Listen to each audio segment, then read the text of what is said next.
শাপলা অনেকে আপনারা খেতে জানেন না, আবার অনেকে আছেন রান্নাও করতে জানেন না।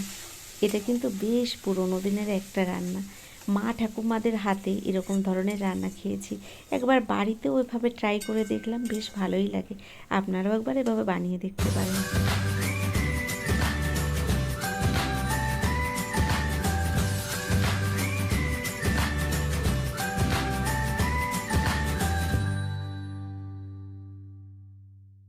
ছোটোবেলায় আমাদের গ্রামে যেখানে বাড়ি ছিল, আমাদের গ্রামে বাড়ির পাশেই এরকম মাঠ ছিল।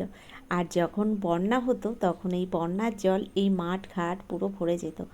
যখন হালকা শীতের একটা আমেজ চলে আসতো দুর্গাপুজো কালী পূজার পরে, তখন কিন্তু এই জলটা আস্তে আস্তে শুকানো শুরু হতো। ওই সময় মাঠে এরকম সুন্দর শাপলা ফুটে থাকতো, আর সঙ্গে না এরকম দেশি চিংড়ি মাছ। এই দেশি চিংড়ি মাছের যে কী টেস্ট, তখনও অতটা ভালো বুঝতাম না, তবে এখন বড় হয়ে সেগুলো কিন্তু খুব পরিমাণে বুঝি, অনুভব করতে পারি যে জিনিসটা কিন্তু তখন খুব ভালো পাওয়া যেত বা খেতেও ভালো লাগতো। তখন এতটা এই স্বাদ বুঝতাম না, খুব ছোট্ট ছিলাম তো। তো আজ আমি সেই দেশি চিংড়ি আর এই শাপলা দিয়ে মায়ের হাতে সেই পুরোনো দিনের একটা রান্না করব। আশা করছি আপনাদের ভীষণ ভালো লাগবে। আপনারা সম্পূর্ণ ভিডিওটি দেখবেন, খুব ভালো লাগবে। নমস্কার বন্ধুরা, কেমন আছেন সবাই? নিশ্চয়ই সবাই ভালো আছেন, আমিও ভালো আছি। টিয়ার রান্নাঘর থেকে আমি তন্দ্রা আজ নিয়ে এলাম শাপলার একটা পুরোনো দিনের রেসিপি নিয়ে। আপনাদের কাছে অনুরোধ রইল সম্পূর্ণ ভিডিওটি আপনারা দেখবেন, আর যদি ভালো লাগে একটা লাইক করে দেবেন। তো এই শাপলা দিয়ে মা এত সুন্দর এই রান্নাটা করতো, কি বলবো। টাটকা শাপলা, টাটকা এই চিংড়ি মাছ। এই চিংড়ি মাছটা কিন্তু খুব একটা দেখতে পাওয়া যায় না এখন বাজারে। যেসব চিংড়ি মাছগুলো দেখা যায় ওগুলো কিন্তু এরকম খেতে হয় না, একটু অন্যরকম হয়। তো এখানে দেখুন আমি চিংড়ি মাছগুলো বেছে নিয়েছি, শাপলাগুলোকেও বেছে কেটে গুছিয়ে নিয়েছি। সঙ্গে কয়েকটা কাঁচা লঙ্কা নিয়েছি, আর নিয়েছি 1 চামচ পরিমাণে পোস্ত। রান্নাটা কি করে করি আপনারা সম্পূর্ণ ভিডিওটি দেখুন, তাহলে বুঝতে পারবেন। এখানে কড়াইটা তো গরম হয়ে গেছে, কড়াইতে পরিমাণ মতো সর্ষের তেল দিয়েছি। আর এই তেলের মধ্যে প্রথম আমি চিংড়ি মাছগুলোকে ভেজে নেব, তার জন্য একটু লবণ হলুদ দিয়ে দিলাম তেলের মধ্যে। তারপর চিংড়ি মাছটাকে ভেজে নেব। তো বন্ধুরা, এই চিংড়ি মাছের একটা আলাদা কিন্তু টেস্ট রয়েছে।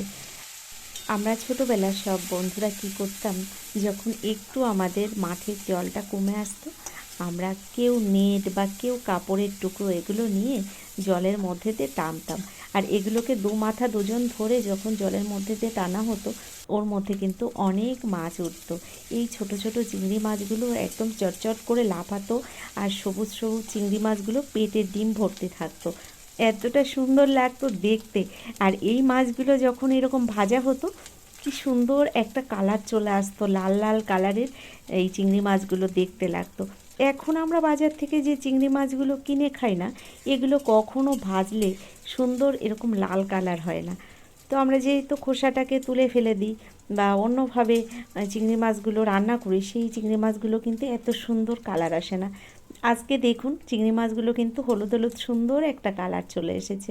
এখানে 200 গ্রাম মতো চিংড়ি মাছ আমি নিয়েছিলাম। তো চিংড়ি মাছ থেকে প্রায় 150 গ্রাম পরিমাণে চিংড়ি মাছ আমি ভেজে তুলে নিলাম। আর যে বাকি চিংড়ি মাছগুলো রয়েছে, এগুলো কড়াইতে একটু সাইড করে এই তেলের মধ্যে দিয়ে দিলাম কিছুটা পোস্ত। ওই 1 চামচ পরিমাণে দিয়েছি পোস্ত। পোস্তটাকে ফোড়নে দিয়ে দিলাম কয়েকটা কাঁচা লঙ্কা চেরা। এখানে আপনারা কিন্তু কালো জিরেও ব্যবহার করতে পারেন। তো সব রান্নার মধ্যে এই যে পেঁয়াজ রসুন ব্যবহার করলেই সুন্দর হবে এরকম কথা নয়। আজকে যে রান্নাটা করছি আমি কিন্তু পেঁয়াজ রসুন কিছুই ব্যবহার করছি না, তবুও এই রান্নাটা যে এত টেস্ট হয়। এক থালা ভাত কিন্তু এই শাপলা দিয়েই খেয়ে নেওয়া যায়, গরম ভাতের সঙ্গে ভীষণ সুন্দর হয় খেতে। একটা সময় আমার মা ভীষণ ভালো রান্না করতে পারতো।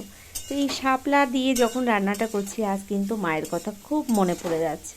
কারণ মা এই শাপলা চিংড়ি মাছ দিয়ে যখন ভাজা করতো না, এত ভালো হতো খেতে, এখনও যেন সেই স্বাদটা মুখে লেগে আছে। এখন রান্না ঠিকই আমরা করি, তবে সেই স্বাদটা যেন আর খুঁজে পাই না। এখানে শাপলাগুলো তো দিয়ে দিয়েছি, এর মধ্যে লবণ হলুদ আর দিয়ে দিচ্ছি অল্প পরিমাণে একটু জিরের গুঁড়ো। আমরা তো বিভিন্নভাবে বিভিন্ন ধরনের রান্না করে থাকি, তবে শাপলা এমন একটা সবজি ভীষণ নরম, কিন্তু এটা রান্না করতে বেশি নাড়াচাড়া করলে কিন্তু ফেটে যায়। এভাবে হালকা হাতে একটু খুন্তি দিয়ে নাড়াচাড়া করতে হবে। আর খুব বেশি ঘেঁটা যাবে না, তাহলে কিন্তু শাপলাটা একদম ঘেঁটে কচু শাকের মতো হয়ে যাবে। এখানে আমি সব কিছু দেওয়ার পরে ঢাকনাটা বন্ধ করে একটু ঢেকে দিয়েছি। আর যে চিংড়ি মাছগুলো আমি তুলে নিয়েছিলাম ভেজে, ওই চিংড়ি মাছগুলো আর এর সঙ্গে নিয়েছি কয়েক টুকরো নারকোল আর কয়েকটা কাঁচা লঙ্কা। মিক্সির জারের মধ্যে দিয়ে দিলাম চিংড়ি মাছ আর নারকোল, আর সঙ্গে দিলাম কয়েকটা কাঁচা লঙ্কা। অল্প পরিমাণে একটু জল দিয়ে একটা পেস্ট বানিয়ে নেব। আমার অনেক বন্ধুরা আছে যারা কলকাতা রয়েছেন আপনারা, বা কলকাতার বাইরেও রয়েছেন অনেকে, আপনারা কিন্তু এই শাপলা কোথায় হয় বা কিভাবে হয়, শাপলা গাছ কেমন, আপনারা কিন্তু অনেকেই জানেন না। তো আমরা গ্রামে থাকি যেহেতু, আমার বাড়ি থেকে একটু দূরে গেলেই কিন্তু এই শাপলা দেখতে পাওয়া যায়।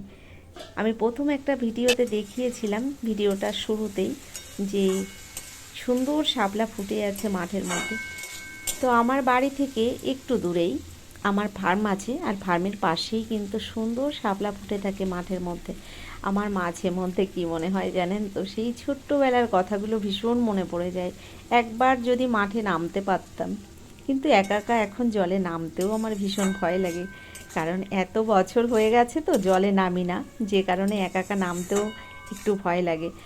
তো খুব ভালো লাগে, মাঝে মধ্যে মনে হয় যেন আমি একটু নেমে যদি শাপলা তুলে আনতে পারতাম, ভীষণ ভালো হতো। দেখুন এখানে কথা বলতে বলতে আমি যে চিংড়ি মাছ আর নারকেলের পেস্টটা বানিয়েছিলাম সেটা কিন্তু দিয়ে দিলাম এই শাপলার মধ্যে।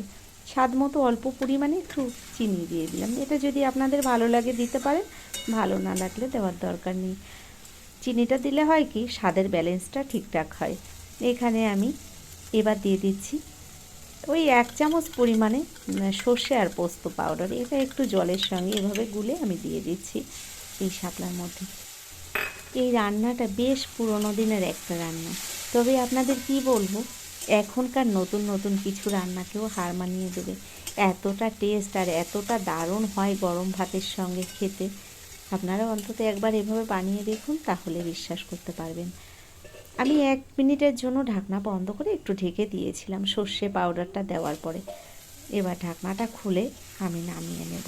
তো বন্ধুরা, আজকের রেসিপিটি আপনাদের কেমন লাগলো অবশ্যই আমাকে লিখে জানাবেন।